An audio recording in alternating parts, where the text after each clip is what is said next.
2장 1항을 하겠습니다. 1조 신흥국에서 2장의 1항. 여기를 다 하지 못하고요. 이번 주와 다음 주에 나누어서 1항을 두 번 나누어서 하겠습니다. 먼저 읽기는 한번 읽어볼게요. 2장 거룩하신 삼위일체 하나님 1항 오직 한 분뿐이시며 살아계시고 참되신 하나님이 계신다. 하나님께서는 존재와 완전함에 있어서 무한하시고 지극히 순수한 영이시며 눈에 보이지 않으시고 몸도 부분들도 우리와 같은 성정도 없으시며 불변하시고 광대하시며 영원하시고 불가해하시며 전능하시고 지극히 지혜로우시며 지극히 거룩하시고 지극히 자유로우시며 지극히 절대적이시다. 그분 자신의 변치 않으며 지극히 의로운 의지의 경륜에 따라 모든 일을 자기의 영광을 위하여 행하신다. 지극히 사랑하시고 은혜로우시며 공일이 많으시고 오래 참으시며 선과 진실함이 풍성하시고 도리와 범죄와 죄를 용서하신다. 그리고 그분 자신을 부지런히 찾는 자에게 상을 주신다. 그러면서도 그분의 심판에 있어서 지극히 공의로우시며 지극히 무서우시다. 모든 죄를 미워하시며 죄를 범한 자를 결단코 면제하지 않으신다. 이 내용이 이제 1항이었습니다. 우리가 오늘 이제 살펴볼 부분은 하나님에 관련된 부분이에요. 원래대로라고 한다면은 사실은 이 하나님에 관련된 부분이 먼저 나와야 됩니다. 순서상으로. 왜냐하면 하나님에 대하여 아까 그 제네바 유리문답 1문에서 있지만 하나님을 아는 것이 출발점이 되어야 되거든요. 근데 그 하나님 어떤 분이신가를 이제 기록한 것이 이 부분입니다. 그런데 성경에서부터 시작을 한 이유는 성경에 기록되어 있는 것으로부터 알 수 있기 때문에 그렇죠. 그래서 성경에 대한 것을 먼저 이야기하고 그 다음에 가장 기본이 되는 것이 이제 2장에 나오는 것입니다. 신학에서 살펴보게 되면 이 부분을 이제 신론이라고 해요. 하나님에 대한 것입니다. 근데 신론이라고 하는 것이 글자 그대로 하나님에 관한 학문이거든요. 그렇다면 가장 신론의 신학에 있어서의 핵심은 신론입니다. 그래서 이것을 이제 학자들이 뭐라고 하냐면 본연적인 본래적인 신학이다 이렇게 얘기합니다. 신론을. 그러니까 신학을 이제 공부하게 되면 여러 영역이 있죠. 교회론도 있고, 기독론도 있고, 구원론도 있고, 종말론도 있고 여러 가지가 있어요. 그 중에서 가장 출발점이 무엇이냐? 그래서 가장 거기서부터 출발해야 된다 하는 것이 있다면은 그것이 이제 신론인 것이죠. 하나님이 누구신가? 그 부분이 잘못되면은 사실 그 위에 다 이렇게 쌓여져 있게 됩니다. 그러니까 모든 것이 잘못되는 것이죠. 근데 다행스럽게도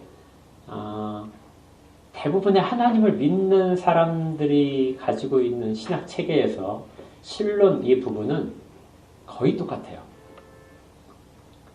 그러니까 장로교나 감리교나 침례교나 심지어 로만 카톨릭도 이 신론에 있어서는 거의 차이가 없습니다. 그래서 신론만 가지고는 사실 구별이 잘 안 돼요. 근데 신론을 적용하는 것에 있어서는 좀 차이가 납니다. 어떻게 차이가 나냐면 이제 장로교 우리 개혁주의는요 철저하게 여기에서 시작을 해요. 이걸 토대로 잡고 시작을 합니다. 그런데 이제 다른 교파들에서는 여기에서 출발하는 것이 아니고 그 위에 있는 것들에서 출발하는 경우가 좀 많아요.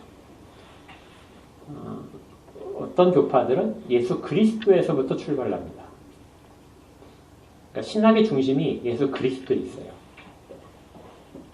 이 하나님에 대한 것은 사실 별로 중요하지 생각하지 않고 오직 예수 그리스도를 통해서 나타났기 때문에 예수 그리스도로부터 출발점을 삼는 사람들이 있는 거죠. 그리고 이제 다른 사람들 어떤 사람들은 성령에서부터 출발하는 사람들이 있습니다. 요즘 이제 그런 경향성도 좀 되게 많아졌는데 성령에서 출발해서 성령이 모든 것들의 중심이 될 수 있도록 그렇게 하는 것이죠. 똑같이 하나님이시니까 관계없을 것이다 하지만 전체적으로는 틀이 약간 달라지게 됩니다. 그런 차이점들이 있어요. 개혁주의 신학은 철저하게 이 하나님 중심, 신론 중심으로 이루어집니다. 그래서 성경을 보는 시각도 달라져요. 그러니까 그리스도 중심으로 보는 분들은 성경을 전체를 다 그리스도 안에서 보려고 해요. 그러니까 이제 어떤 경향성을 가질 수 있냐면은 구약에서도 그리스도를 늘 찾아야 됩니다. 이분들은 그게 아니면 안 돼요. 구약에서도 그리스도를 찾아요. 어떻게든지 그 속에서 그리스도가 나타나 있는 부분을 찾게 됩니다. 이 시도가 좋긴 한데 좀 지나칠 경우가 가끔 있어요. 그래서 그러니까 신학적인 출발점 자체, 중심점 자체가 다르면 전체적으로 다른 부분에 영향을 미친다는 것이죠. 그러니까 우리는 삼일체 하나님 중심입니다. 그래서 우리가 오직 하나님께 영광 이렇게 하는 것도 다 사실은 그렇게 있고요. 성경에서 뒤에 잠깐 말씀을 드리겠지만 예수님도 늘 항상 아버지께서 나를 보내셨다 하는 부분으로서 예수님이 스스로를 그렇게 정의를 하세요. 그래서 그 하나님, 삼일체 하나님 속에서의 예수님의 역할을 가지고 우리가 예수 그리스도를 정의하게 됩니다. 그러니까 이런 부분들은 약간의 차이점이 있다는 걸 여러분들 기억하시고 우리가 어디에 중심을 두고 있는지 이렇게 하는 거죠. 그래서 이 2장의 1항 이 부분은 굉장히 사실은 중요한 거예요. 우리가 근데 대부분 다 알기 때문에 그냥 막 지나치는데 굉장히 신경 써서 이 부분을 만든 것입니다. 하나님이 어떤 분이신가 했을 때 첫 번째 나오는 것이요. 첫 문장을 보시면 오직 한 분뿐이시며 살아계시고 참되신 하나님이 계신다.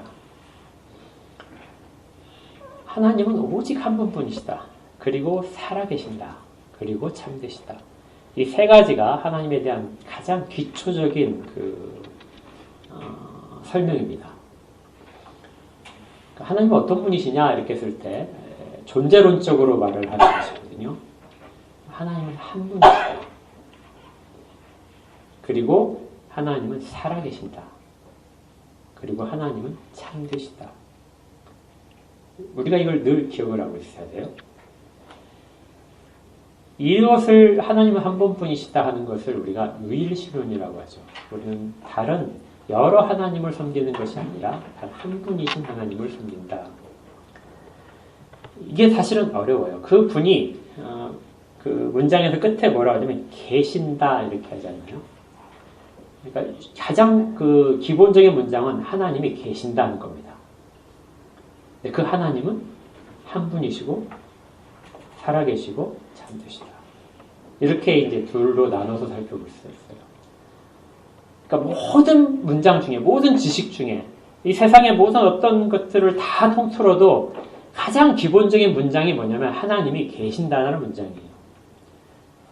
근데 세상에서 가장 믿기 어려운 것이 그것인 것이죠.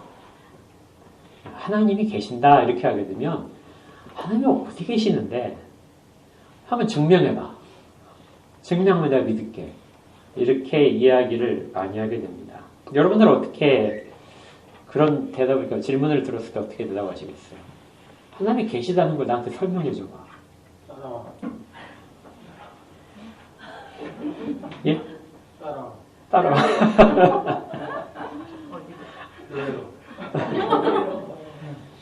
근데 교회로 오더라도 이거 설명 못해요. 하나님이 계시다 하는 것은 우리가 다른 간접적인 것들을 설명할 수 있습니다. 좀 이따 조금 잠깐 얘기하겠지만요. 그런데 하나님이 계시다는 이 문장 자체가 참인지 거짓인지를 이야기할 수가 없어요. 이건 증명할 수 있는 그 명제가 아닙니다. 왜냐면 이것은 제일 바닥에 있는, 기본에 있는 문제이기 때문에 그래요. 이제 수학을 하게 되면 수학에서는 이제 제일 기본적인 것이 있거든요. 기본적인 것을 공리라고 합니다. 공리는 증명할 수가 없는 거예요.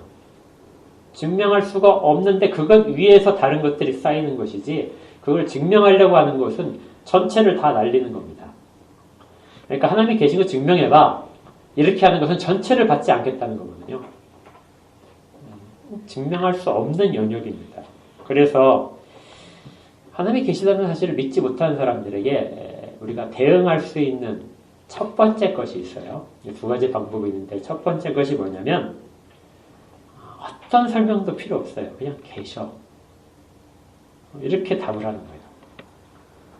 그리고 여기에 약간 좀 이렇게 약간의 이제 수사학적인 것을 하게 되면 하나님이 안 계신다는 것을 증명해봐. 예. 하나님이 안 계신다는 것을 네가 증명해봐. 왜냐하면 하나님은 계신다고 우리는 하잖아요. 없는 것을 증명하는 것이, 있는 것을 증명하는 것보다 없는 것을 증명해봐는 것이 훨씬 더 논리적으로 사람들에게 먹힙니다. 나는 하나님이 계시다고 내가 믿고 있고 그게 사실인데 안 계신다고 한번 네가 증명해봐라. 그러면 증명을 할 수가 없어요. 절대 불가능합니다. 왜냐하면 공리의 영역이기 때문에요. 그러면 하나님이 계시다는 것을 그가 피할 수가 없게 되는 것이죠. 그러니까 계시다는 것을 증명할 수 없지만 안 계시다는 것을 증명할 수도 없는 이 부분이 우리가 모두가 다 기본으로 삼고 있어야 되는 부분입니다. 성경은 여기에 대한 어떤 구체적인 설명이 필요 없어요. 여러분들 성경 보시면 성경이 제일 창세기 1장 1절에 어떻게 시작하죠? 태초에 하나님이 천지를 창조하셨다. 주어가 누구죠? 하나님이시죠. 하나님에 대한 추가적인 설명이 없이 그냥 하나님에서 시작을 하는 거예요. 그러니까 성경 자체가 보여주는 것이 하나님은 증명의 대상이 아니고 다른 것들로 입증할 수 있는 대상이 아니라는 것이죠. 그냥 거기에서 출발하는 겁니다. 우리 신학에 가게 되면 요한복음에서도 어떻게 시작하죠? 태초에 말씀이 계셨다. 예, 이렇게 하죠. 거기 똑같아요. 말씀이 누구시냐? 증명할 필요가 없어요. 말씀이 계셨다는 것이 시작입니다. 그러니까 계셨다 하는 것은 다른 어떤 수식어가 필요 없는, 증명이 필요 없는 절대적인 것인 것이죠. 그래서 우리는 하나님에 대한 것을 할 때 이것부터 시작을 합니다. 그러니까 우리가 반드시 해야 되죠. 그래서 히브리서에서 믿음이 없이는 하나님을 기쁘시게 하지 못한다. 하나님께 나아가는 반드시 뭐라고요? 그가 계신 것과 이것은 믿음의 영역이고 고백의 영역입니다. 그러니까 지식의 영역이 아니에요. 그 지식은 하나님이 계시다는 것은 인간의 본성 가운데 새겨져 있는 부분입니다. 그래서 만약에 이것을 부인하는 사람들이 있다면 그는 스스로 자기 본성 가운데 있는 영혼 가운데 새겨져 있는 것을 부인하는 사람이에요. 그런 사람들을 성경에서는 어리석다 이렇게 하죠. 자기의 무지함을 감추기 위하여 하나님이 없다고 이야기하는 그런 사람들입니다. 언제나 우리는 이것을 잊으면 안 돼요. 그런데 이제 우리가 본질적으로 증명은 할 수 없지만 간접적인 것을 설명해 줄 수는 있어요. 이것이 이제 하나님에 대한 설명입니다. 그러니까 하나님이 어떤 분이신지를 정확하게 모르지만 우리가 마치 그 장님이 코끼리를 만드는 식으로 그렇게 만져서 우리가 인식할 수 있는, 알 수 있는 것으로서 하나님을 설명하면서 쭉 문장으로 만드는 것이 이제 하나님에 대한 설명이 됩니다. 이것은 우리가 할 수 있어요. 그래서 우리 1장에서 성경이 그걸 보여주는 영역이다 이렇게 있죠. 하나님을 알 수 있는 것들이 보여져 있다. 첫 번째는 자연 속에 보여져 있는 거죠. 자연 계시라고 우리가 하고 일반 계시라고도 하는 그 부분에서 하나님을 알 수 있는 것들이 보여져 있다. 그걸 알 수 있는 통로가 사람들의 이성이다. 이성으로서 하나님을 일부를 알 수 있게 만드셨다는 것이죠.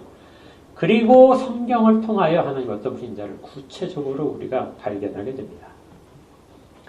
그래서 여러분들이 소리문답 보시면은 성경이 우리에게 무엇을 알려주느냐 했을 때 두 가지 알려준다고 되어 있죠. 하나는 하나님이 어떤 분이신가, 하나님이 어떤 분이신가를 성경이 알려준다. 그리고 두 번째는 그 하나님을 기쁘시게 하기 위해서 우리가 어떻게 해야 되는지를 알려준다. 그래서 그 하나님을 영화롭게 하는 그 방법을 알려주는 것이 성경이다. 성경은 그것들을 간접적으로 하나님에 대한 증명을 할 수 있도록 도와주는 것이 됩니다. 그래서 아까 말씀드렸듯이 태초에 하나님이 계셨다 하는 부분을 말을 하고 있는 것도 성경이에요. 그리고 태초에 말씀이 계셨다. 이것을 우리에게 들려주는 것도 성경입니다. 그러니까 우리가 증명할 수 없는 영역에 대하여 우리가 무엇으로부터 그 지식을 얻냐면 성경을 통해서부터 지식을 얻죠. 그래서 성경을 통하지 않고는, 성경의 도움을 받지 않고는, 성경 말씀에 귀를 기울이지 않고는 하나님을 알 수 있는 방법이 전혀 없습니다. 이게 이제 우리가 1장에서 성경을 다뤘던 내용이기도 해요. 시편 19편 1절에서 하늘이 하나님의 영광을 선포하고 있다. 자연 만물리에 이렇게 하고 있고, 그 다음에 사도 바울께서도 창세로부터 그의 보이지 아니하는 것들이 곧 그의 영원하신 능력과 신성이 그가 만드신 만물에 분명히 보여서 알려져 있다. 그러니까 아무도 핑계할 수가 없다. 이렇게 이야기를 하게 됩니다. 그래서 우리가 이성을 충분히 사용을 한다면 하나님이 계시다는 것을 증명할 수는 없지만 알 수는 있다는 것이죠. 이렇게 해서 알아낸 사실들을 이제 정리를 한 것이 하나님의 이제 속성입니다. 하나님은 어떤 분이신가 하는 걸 설명하는 것이 이제 두 번째 문장부터 나오는 거예요. 여기에서는 이 문장을 여러 가지로 이렇게 구분했지만 실제 원문을 보게 되면 이 1항이 한 문장으로 되어 있어요. 그러니까 처음부터 끝까지 다 한 문장입니다. 굉장히 복잡하게 해가지고요. 그러니까. 근데 우리 이제 읽기가 편하게 하기 위해서 이제 끊었어요. 오늘 다룰 부분은 어디까지냐면, 두 번째 문장의 일부분입니다. 하나님께서는 존재와 완전함에 있어서 무한하시고, 지극히 순수한 영이시며, 눈에 보이지 않으시고, 몸도 부분들도, 성정도 없으시며, 여기까지가 살펴보겠어요. 거기에 약간 좀 여러분들이 그 책에다가 표시를 하시기 바랍니다. 먼저 오타가 있었어요. 눈에 보이지 않으시고 그 다음에 몸도 부분들도 여기 있죠. 그 몸도 다음에 콤마를 하나 집어넣으셔야 돼요.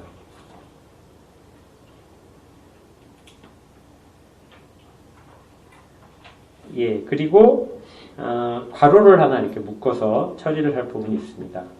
거기에 몸도 부분들도 성정도 이 부분을 한꺼번에 묶으세요. 그것들이 없으시다 이렇게 됩니다. 몸도 부분들도 성정도 없으시며 이렇게 연결해야 돼요. 근데 이제 콤마로 끊다 보니까 연결이 조금 우리 번역상에서는 명확하지 않게 나와서 그분을 이제 조금 수정해서 보시면 됩니다. 성경에서는 오직 한 분 하나님밖에 계시다는 것을 늘 반복적으로 이야기하죠. 신명기 6장 사실 우리가 읽었던 오늘 본문인데요. 이스라엘아 들으라. 우리 하나님 여호와는 오직 유일한 여호와시다. 유일하시다는 겁니다.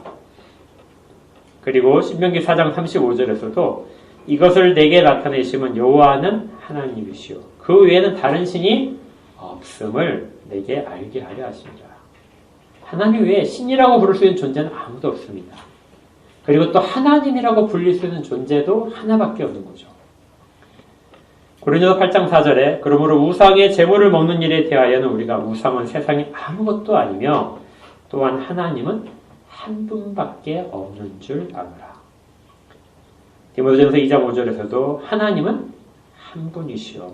하나님과 사람 사이의 중보자도 한 분이시니 곧 사람이신 그리스도 예수라. 현대에 있어서 이 구절은 굉장히 사람들에게 받아들이기 어려운 구절로 되어 있습니다. 원래부터 하나님이 계시다는 걸 인정하지 않는 사람들이 현대에 있어서는 다양성이 훨씬 더 좋은 덕목처럼 되어 있잖아요. 그러니까 하나님에 대해서도 너희들이 하나님을 믿어? 인정해. 그런데 다른 신도 하나님이시잖아. 신이잖아. 그러니까 다 인정하고 살자. 그것이 훨씬 더 포용적이고 문화적인 그런 열린 그 시각으로 되어 있다고 이야기를 합니다. 그래서 기독교가 시간이 지날수록 기독교가 배타적이다 하는 비난을 엄청나게 받게 돼요. 근데 이게 얼마나 감사한 일인지 몰라요. 기독교는 배타적이거든요. 그러니까 그 사람들이 기독교가 배타적인 것을 인정해주고 있는 거예요. 네. 여러분들이 자랑스럽게 생각하셨는데 그게 잘 먹혀 들어간 거거든요. 우리가 누군가가 잘 정해서 사람들이 기독교는 배타적이다 하는 것을 잘 알고 있는 거예요. 기독교는 배타적입니다. 어떤 면에서 배타적이냐면 하나님이 한 분이시다. 딱 한 분이시다는 거죠. 다른 신들은 다 우상들이다. 하나님 한 분이시다. 우리가 이것을 가지고 비난을 받는다면 정말 기뻐해야 됩니다. 이제 속성에 대하여 이제 살펴볼 텐데요. 하나님은 존재와 완전함에 있어서 무한하시다. 하나님은 존재에 있어서 무한하신다는 것은 하나님이 안 계신 곳이 없다는 겁니다. 하나님이 안 계신 곳을 찾아봐라. 이렇게 하게 되면 찾을 수가 없다는 것이죠. 그리고 또 완전함에 있어서 무한하시다 하는 것은 하나님 완전하세요.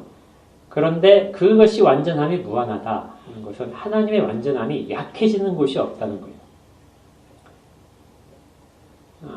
여러분들에게 우주를 이렇게 살펴보시면 옛날에 한참 그런 말이 있어요. 우주에 별이 얼마나 많으냐 할 때 그 바늘을 하나 들어라. 손으로 바늘을 하나 들고 우주의 하늘에 아무데나 한번 찔러봐라.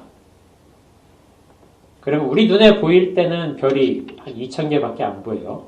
밤에 나가서 보게 되면 아무리 눈이 좋아도 그밖에 안 보입니다. 근데 밖에 나가서 찍어봐라. 그러면 그 자리에 어딘가 아주 멀린가에 가더라도 그 자리에 반드시 별이 있다. 그만큼 많다는 것이죠. 보이지 않는 별도 훨씬 더 많습니다. 아주 희미해서 안 보이죠. 근데 그만큼 빈자리가 없을 만큼 꽉 차 있다는 거예요. 근데 하나님은 그러한 어떤 그 크기로 제한되지 않는 분이시면서 무한하신 분입니다. 하나님이 안 계신 곳이 없어요. 그러니까 어떤 사람들은 여기는 하나님이 안 계시겠지. 우리 요나서 지난주에 살펴봤는데 요나서 보게 되면 요나가 도망가잖아요. 다시스로 도망가려고 했습니다. 다시스로 도망가는데 그 다시스에 가게 되면 왜 다시스로 가려 했냐면 하나님의 얼굴을 피할 수 있다고 생각을 했어요. 그곳은 하나님이 안 계시겠지. 네. 그런데 그곳에서 하나님이 계시죠. 요나가 나중에 물고기에 삼켜져 가지고 3일 동안에 물고기 뱃속에 있었습니다. 그때 요나의 심정이 뭐냐면 내가 물 가운데 있었다 이야기하고 산의 뿌리까지 내려갔다 그렇게 얘기합니다. 산의 뿌리라는 것은 땅속보다 훨씬 깊은 데잖아요. 그런데 그 산의 뿌리까지 내려가는데 거기에서 하나님을 만납니다. 그러니까 하나님이 안 계시다 하고 자기가 생각했던 그 어떤 영역적인 부분들, 이런 부분들이 성립하지 않는 걸 알 수 있죠. 그리고 니느웨로 가서 니느웨에도 하나님이 계시고 하나님이 그곳을 사랑하신다는 것을 그때 알게 됩니다. 하나님은 모든 곳에 하나님이시고요. 하나님의 완전성은 모든 곳에서 완전하십니다. 그러니까 어떤 사람들은 하나님은 우주의 무슨 힘과 같은 것이라고 생각을 해요. 아니면 에너지처럼 뭐 이런 것을 생각하는 사람들이 있습니다.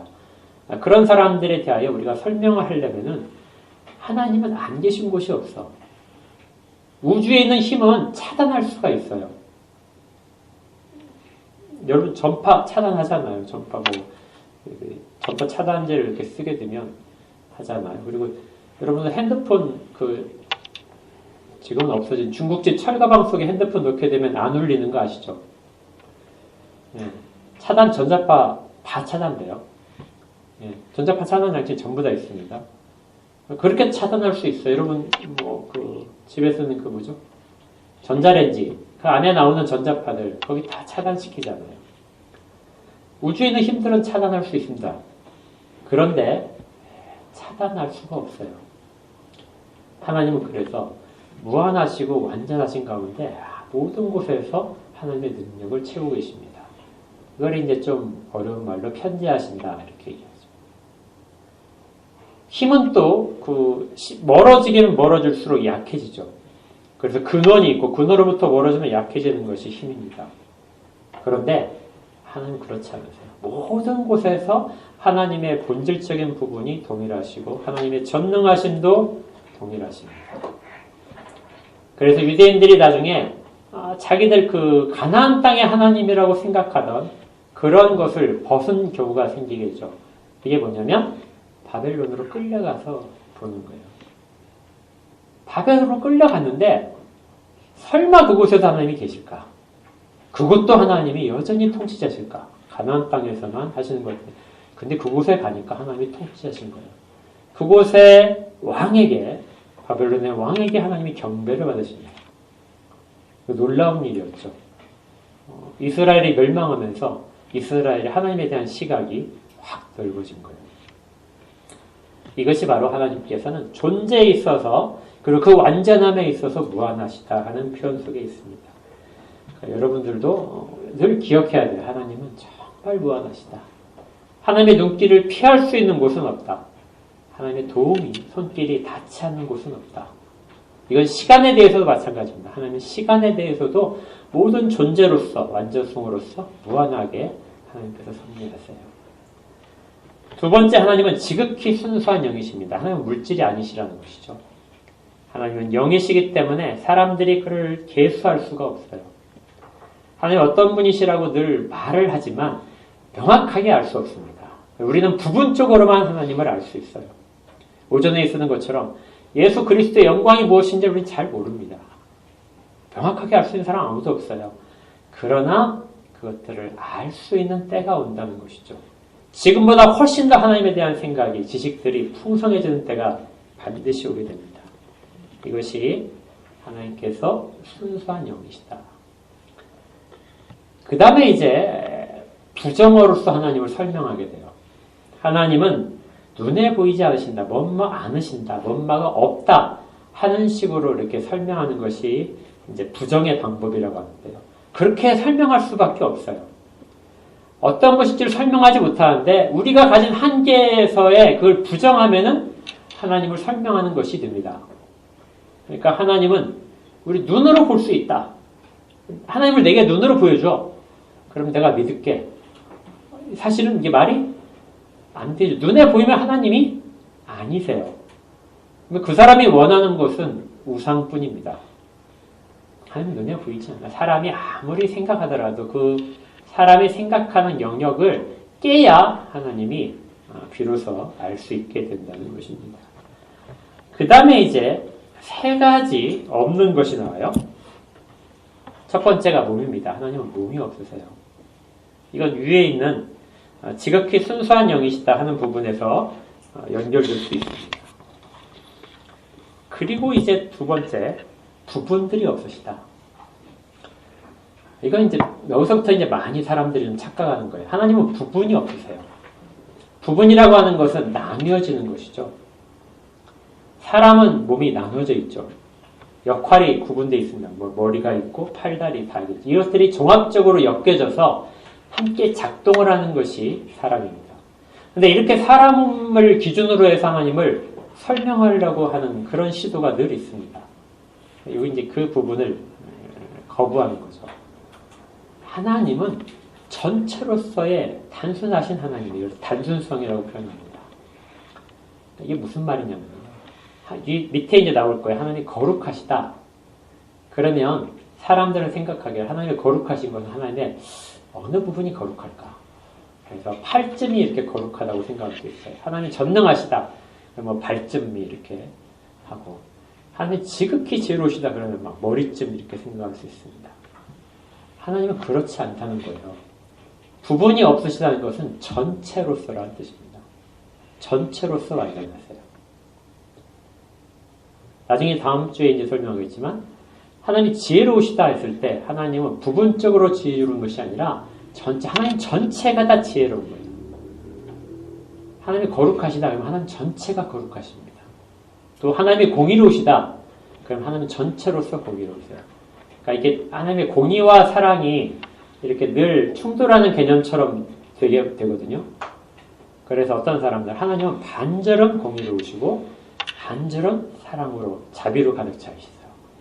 그래서 어떤 때는 우리한테 살짝 이렇게 비춰줘서 자비로운 쪽을 비춰주시고 어떤 쪽은 탁 해서 진노의 얼굴을 비춰주시고 그렇게 해서 하나님은 마치 이렇게 움직이시는 것처럼 그렇게 생각하게 만듭니다. 하나님은 전체로서의 완전성을 가지세요. 전체로서 공의로우시고 전체로서 존재하십니다. 그러니까 이 부분이 없으시다 하는 부분은 항상 단순성을 이야기해요. 그리고 이제 오늘의 마지막 부분이 성정입니다. 근데 여러분들이 그 책을 보시면은 거기에 영어로 단어까지 써놨죠. 이게 굉장히 어렵기 때문에 써놨어요. 오해하지 않도록. 성정이라고 하니까 어떤 감정 이렇게 생각할 수 있는데 이게 아주 틀린 건 아닙니다. 성경에서 하나님께서 감정을 가지신 것처럼 표현하죠. 하나님께서 진노하셨다, 기뻐하셨다, 아니면 후회하셨다, 뭐 이렇게 하는 것들. 이러한 것들을 써놨기 때문에 우리는 그걸 부인할 수 없어요. 그러나 그렇게 써져 있는 것은 오로지 사람들을 위한 설명입니다. 사람이 이해할 수 있도록, 하나님이 하신 일들을 이해할 수 있도록 설명할 때 인격적인 그런 표현들을 사용을 하게 돼요. 하나님의 뭐 손이라든지, 하나님의 뭐 발이라든지 등이라든지 이런 표현들 전체가 다 사람들이 이해할 수 있게 부분적으로 비춰주신 것들이에요. 감정도 그렇습니다. 하나님 슬퍼하신 것도 그래요. 그런데 거기 옆에 써놨어요. 이것이 무엇을 없다고 하는 거냐 했을 때 성정이라고 하면서 영어로 패션스라고 써 있습니다. 이 패션스라고 하는 것은 뭐냐면요. 사람처럼 사람의 그 감정은 외부적인 자극이라든지 어떤 그 결핍이라든지 이런 것 속에서 발생하는 거예요. 외부에서 우리나라를 자극을 하게 되면 발끈하잖아요. 그리고 무시당하면 막 화가 나고 모멸감도 생기고요. 그리고 외부의 일 때문에 우리가 슬퍼하기도 합니다. 이러한 것들을 우리의 감정이라고 하는데 이것이 패션이에요. 이 패션이라는 단어는 그 예수 그리스도에 당한 순환을 이야기도 하죠. 순환이라는 단어거든요. 왜냐하면 외부로부터 받는 것이기 때문에 그래요. 근데 이것이 없는 거예요. 하나님은 외부로부터 받는 무슨 자극 때문에 자기의 무엇인가가 바뀌는 분이 아니라는 겁니다. 그러니까 우리가 하나님을 만족시키기 위하여 무엇인가를 막 드리고 내가 천천의 수양을 드리면 하나님이 기뻐하실까? 이렇게 해서 하나님을 기뻐하실 수 있는 그런 성정이 아니라는 거예요. 하나님이 기뻐하시긴 하시는데 그것은 외부에서 무엇인가를 하나님께 드려서 자극을 주어서 그것이 발생하는 것이 아니라는 겁니다. 하나님 안에 있는 기쁨이라는 거예요. 하나님이 안에 계신 그 사랑 때문에 기뻐하시는 것이고요. 안에 계신 공의로움 때문에 분노하시는 것입니다. 그래서 외부에 무엇인가가 원인이 될 수 없다. 그래서 그러면 하나님이 그 기뻐하시는 것을 어떤 단어로 표현할 거냐? 이렇게 했을 때 거기에 대신 사용되는 단어가 어펙션이라는 단어입니다.